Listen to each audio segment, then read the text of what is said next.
DC Comics' new Absolute line was off to a great start with their first issues. Absolute Batman set the stage with their social political thriller, Absolute Wonder Woman followed up with an action-filled fantasy adventure book, and Absolute Superman capped the three off with a gripping sci-fi drama. I've already talked about the second issues of Absolute Batman and Absolute Wonder Woman, and felt that they continue to be very strong. And this week saw the release of the second issue of Absolute Superman. And wouldn't you know it, DC are 3 for 3. Absolute Superman 2 is a great comic that goes to show that these characters may be in a brand new universe, living very different lives, but they're still recognisably the heroes we all know and love. When we left off last time, Superman found himself handcuffed to Lazarus Corp agent Lois Lane, who was trying to bring him in. At the start of this issue, she is still doing her best to get him to surrender peacefully, telling him to drop to his knees and it'll all be over. This is in stark contrast with the Peacemakers, who are very eager to open fire on Superman, ironically, going as far as claiming that they can hear him saying he wants to hurt Lane to justify their bloodthirst. In the process, they almost kill Lane, but Superman shields her and leaps away. There are parallels that can be drawn to those in the armed forces or even the police that take the job simply because they want the opportunity to hurt other people. Shoot first and ask questions later and all. And we see an example of this towards the end of the issue, where the Peacemakers open fire on the civilians outside of the mine, simply because they are frustrated that Superman got the better of them. I suspect that this wanton slaughter of innocent people will act as a catalyst, but for whom it remains to be seen. Lane, seeing Superman's heroism firsthand, softens her stance on the Man of Steel, so perhaps this may result in her abandoning the Lazarus Corp.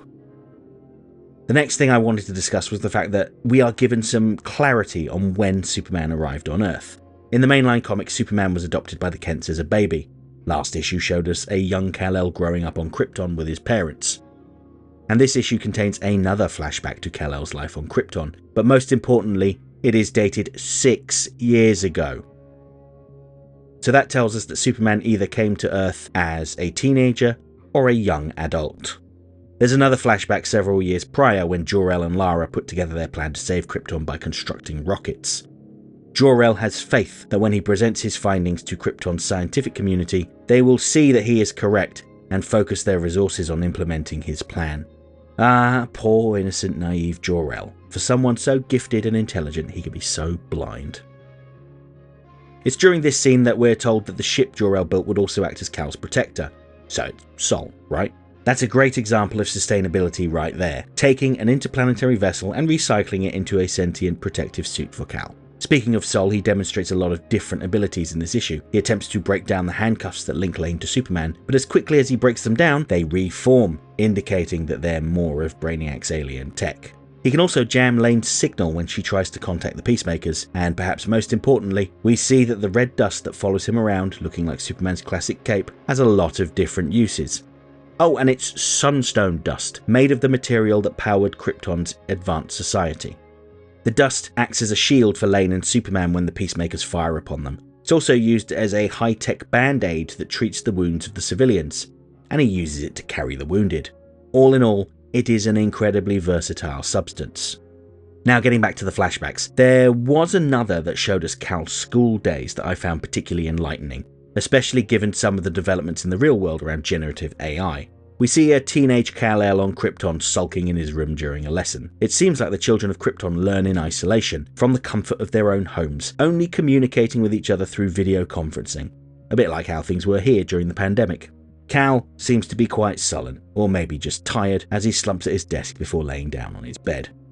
We are shown that Krypton has a very different take on education. Rather than encouraging the students to solve problems for themselves or come up with their own ideas, they are required to use the state-approved generative AI to produce essays for them. This database of knowledge contains all of the approved knowledge of Krypton, and veering from the approved topics is frowned upon. Kal had written a story about the dangers loggers face, but the problem was, according to his teacher, that he wrote it all himself and didn't follow the assignment.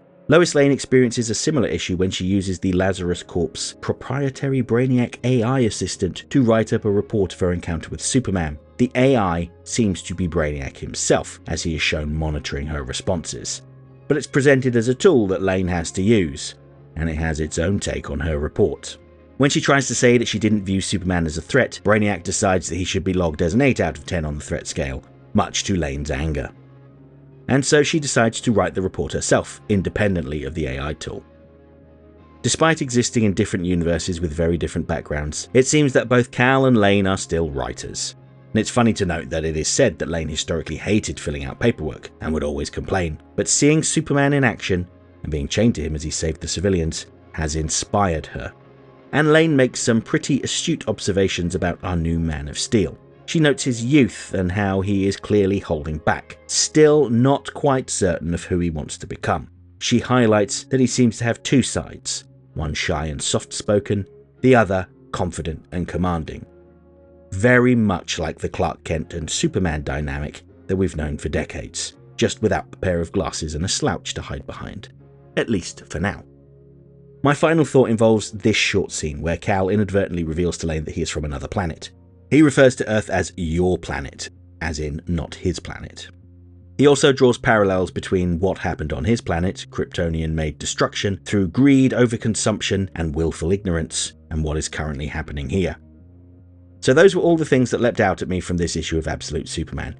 This was an action-filled comic with most of the page count dedicated to Superman evading the Peacemakers, while Sol tried to get the cuffs off him. This was a great demonstration of his heroism though, because despite Lane being a part of the group that are his enemies, he went out of his way to protect her. She is ostensibly one of the bad guys. For how long remains to be seen though. But through his acts of kindness and compassion, he was able to get through to her. This is juxtaposed with the Peacemakers, who invented threats to justify their bloodthirst. I also really enjoyed the flashback set on Krypton. Oh, the anguish I feel reading Jor-El's hopes for saving his people, and his belief that the Science Council of Krypton will listen to his well-reasoned, evidence-based argument. His backup plan of stealing as much sunstone as they need also sounds pretty naive, given that Sol stated that Kal-El is the last surviving member of the El family. So yes, I am looking forward to the next issue. Okay, that's it for this week's essay. If you liked the video, don't forget to like, share, subscribe, leave a comment, tell all your friends about me.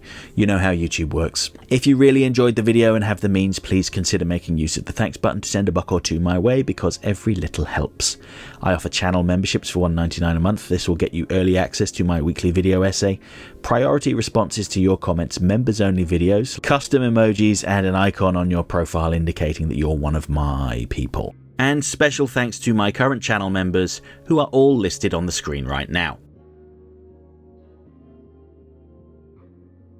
If you would like to get a copy of this issue, you should head to your nearest comic shop. If that's not an option for you, you may want to consider buying a digital copy from Amazon.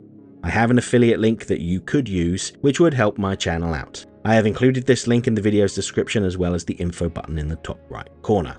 Now, I will turn it over to you. Have you read this issue, and what do you make of it? Are you down with the young, inexperienced Kal-El and his international mission of protecting the planet?